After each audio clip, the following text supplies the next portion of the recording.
Welcome to the Matchfit Conditioning Podcast. Transforming over 100,000 footballers worldwide.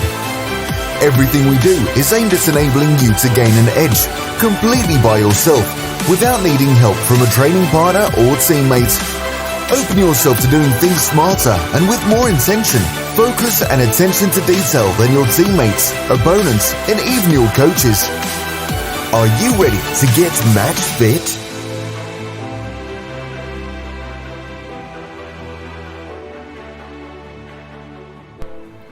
Welcome to this lesson from Matchfit Conditioning. Today I'm going to be looking at why it's important to train for the pace of the game rather than the length of the game in terms of stamina training. Obviously we know the game is 90 minutes and we need to be able to last that distance. However, it's a bit short-sighted to think just because a game is 90 minutes, then going for a long slow distance run is going to be the way to train for that, as that's not really what the demands of the game are. So football is an intermittent sport. It's all about repeated bouts of short duration exercise interspersed with long periods of active and passive recovery. So that means that obviously there's intense actions, the ball might go out for a throw on, you might get 5 seconds where you'll be standing still, walk into a position. So we have really intense actions and then we have periods where sometimes we do very little. So in terms of our intense actions, it's not just straight line, it's not just curves, it's a variety of things. So there's short sprints, rapid accelerations, decelerations, lots of turns. For a midfielder, there can be up to 1,000 turns in a game.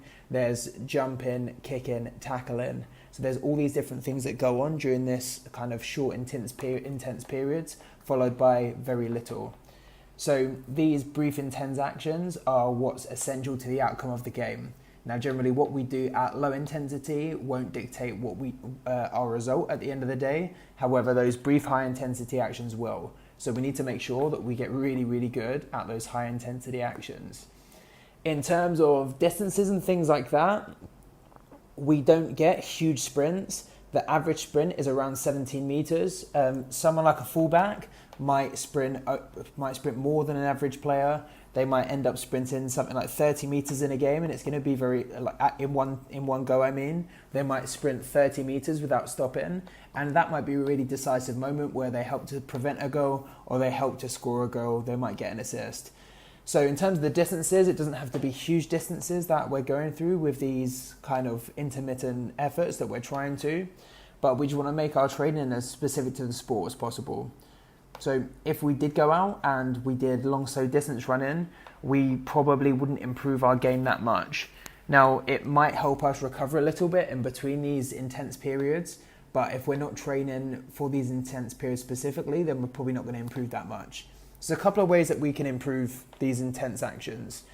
One of them is by increasing our top speed, and by increasing your top speed, it's going to be easier to repeat absolute speeds. So for example, say if your top speed is 9 meters per second, then when you need to sprint 7 meters per second, but you might have to do it in quick succession or many different times with changes of direction, we're going to be better able to do that. It's a similar situation where if you can bench press 100 kilos, you can probably do more reps with 80 kilos. But if you increase your bench press to 120 kilos, then you're going to be able to more easily do 80 kilos for a higher number of reps. So it's the same thing when it comes to running based work.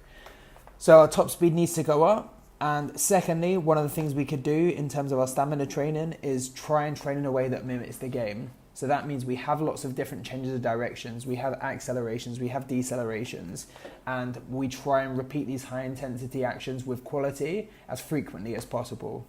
So what's quite nice is work to rest ratios of 1-to-1, where you might do 5 to 10 seconds of work and have 5 to 10 seconds of rest.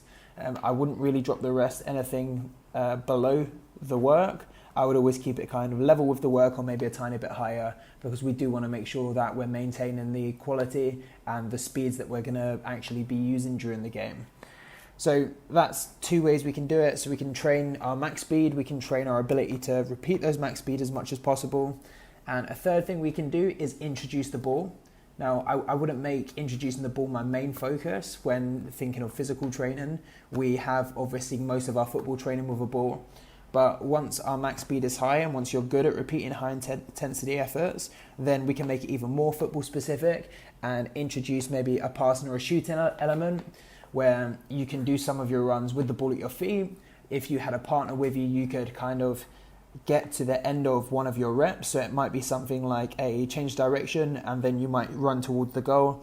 If you got a friend to lay off the ball for you, you could have a shot or pass it back to them and then go into your next kind of high intensity effort. So we really want to be careful with this though, because we don't want to sacrifice the quality of your physical training and the quality of your technical training. So you really need to make sure you strike the balance between, okay, well, I'm still improving my phosphagen system, my glycolytic system, and I'm also increasing my technical ability. If you get to the point where you're really, really fatigued and you're doing this type of kind of combined training where there's a technical element, you might be kind of ingraining bad habits with the ball, and you might also not be kind of running at higher speeds that you should be to train for football. So introduce the ball, but only if it doesn't kind of limit what you're actually getting out of the drills. I hope you guys got something out of this. If you think it's useful, then make sure you share it with your teammates.